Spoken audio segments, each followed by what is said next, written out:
I never thought I'd be the kind of woman who'd keep secrets from her husband. But it didn't happen all at once. It happened in quiet, invisible ways. Little gaps, little excuses. 1,000 tiny justifications that slowly eroded what used to be love. Alex and I had been together for nearly 10 years, married for 8. We'd met in college. Him, the kind, grounded guy who helped me study for exams. Me, the restless girl who always dreamed too big. Our early years together were beautiful.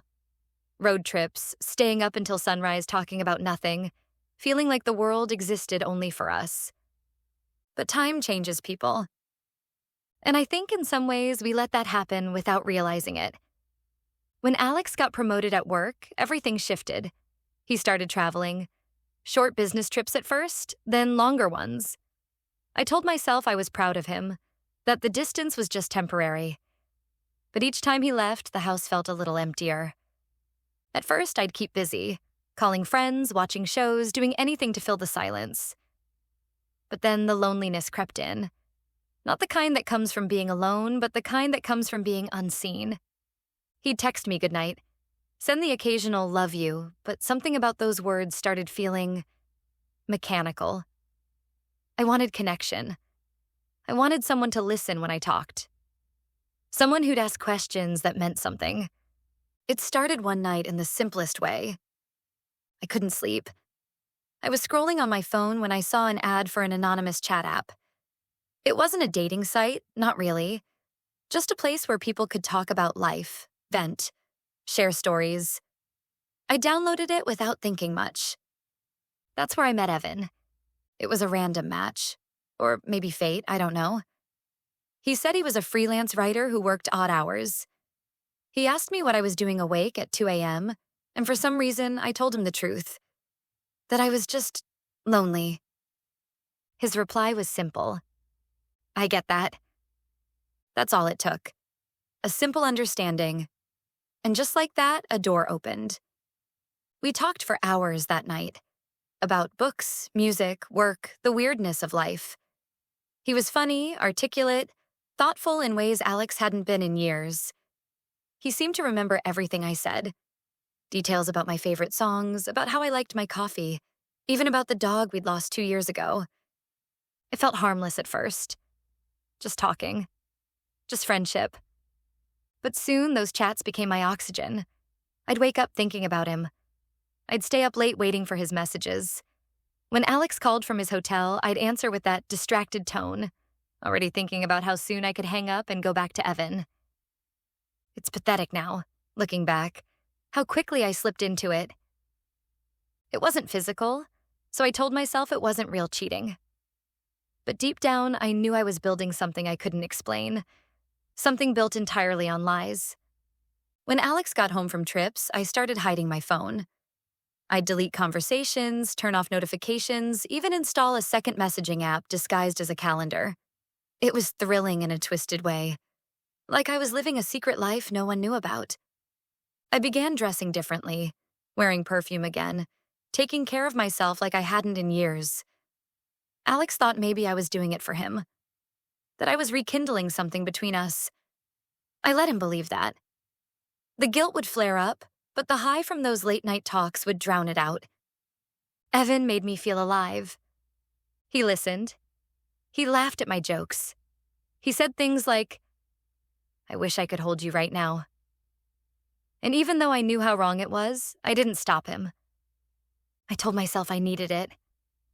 That after years of being the steady, loyal wife, I deserved to feel wanted again. Weeks turned into months. My entire routine revolved around keeping the illusion alive, making sure Alex never suspected. I'd leave my phone on silent when he was home, pretending to watch movies while secretly texting Evan under a blanket. It became exhausting, juggling both lives, both versions of myself. The woman I used to be was fading. Then one night, it all came crashing down. Alex came home early from a trip. I didn't even hear him walk in. I was sitting on the couch, phone in hand, grinning at something Evan had said. When Alex called my name, I jumped like I'd seen a ghost. He looked tired, serious, but not angry. Just sad. "Who's Evan?" he asked. My heart dropped. I froze. The sound of that name coming from his mouth felt like my entire world collapsing. I tried to play dumb, to say it was just someone from a forum, a random chat. But then he pulled out his phone. "I've been reading the messages," he said quietly.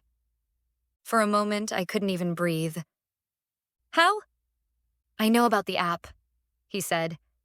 "And I know everything you've said." I felt my stomach twist into knots. Every lie, every late-night message, every confession. All of it flashed before me like a montage of guilt. But then he said something that shattered me completely. "I know everything," he said, "because I'm Evan." The room fell silent. I stared at him, trying to process what he'd just said. He looked at me with tears in his eyes. And I realized he wasn't lying. It was him, all along. He'd created the account months ago. He told me he'd started suspecting something when I became distant, when I started hiding my phone. He didn't want to accuse me without proof, so he set a trap. He used a fake photo, fake job, fake name, and I'd fallen for it completely. I had poured my heart out to a stranger, not realizing that stranger was my own husband. He'd read every message, every complaint about how I felt unloved, every flirtation, every word that should have been for him. He said, "I wanted to see if the woman I married was still in there somewhere." But all I saw was someone I don't recognize anymore. I tried to explain that I didn't mean to hurt him, that it was loneliness, that I just wanted attention. But the damage was already done. He said he didn't hate me. He just couldn't look at me the same way. That night, he packed a bag. He didn't yell, didn't slam doors. He just left quietly. And I sat there for hours reading our old messages. Messages that had once made me feel alive now made me feel sick. Everything I'd said to Evan, the things I'd wished Alex would say to me, he had said to me. I just hadn't realized it was him. The irony cut deeper than any betrayal could. In the days that followed, I tried to reach out. I called, I texted, I wrote emails apologizing over and over. He read them but never replied. His silence was the loudest punishment imaginable. Our mutual friends didn't know the details, but they knew something had happened. I told them we were taking a break. What I didn't tell them was that the break was entirely my fault. I started therapy, partly out of guilt, partly because I didn't know who I was anymore. My therapist said something that stuck with me. "You didn't cheat because you wanted someone new. You cheated because you stopped being someone you recognized." And she was right. I'd lost myself long before I lost Alex. Sometimes I still catch myself opening my phone out of habit, expecting that little notification bubble. But there's nothing there now. Just silence. It's strange how silence feels heavier when it's deserved. One night, months later, I saw Alex again by chance. He was sitting at a cafe downtown, laughing with someone, a woman. I almost walked over to say hello, to apologize again, but when I saw him smile, really smile, something inside me told me to let him go.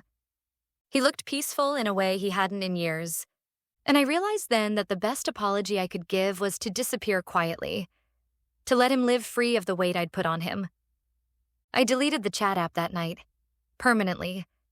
Sometimes I still replay the story in my head, how easily it started, how fast it spiraled, how my husband became a stranger just to prove I'd turned into one first. And the worst part? He didn't even have to catch me physically cheating. He caught me emotionally. And that's what broke us. I used to tell myself it wasn't real, that it was just talking. But it was real. It was more real than I ever wanted to admit. Because words have power, secrets have gravity. And once you start living a double life, the truth always finds a way to crash through. Now, when people ask me what happened to my marriage, I don't tell them the full story. I just say, we grew apart.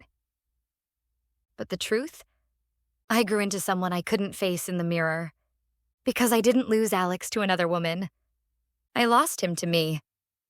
To the version of myself who stopped showing up, stopped loving, stopped being honest. The woman who thought she could live two lives and ended up with none.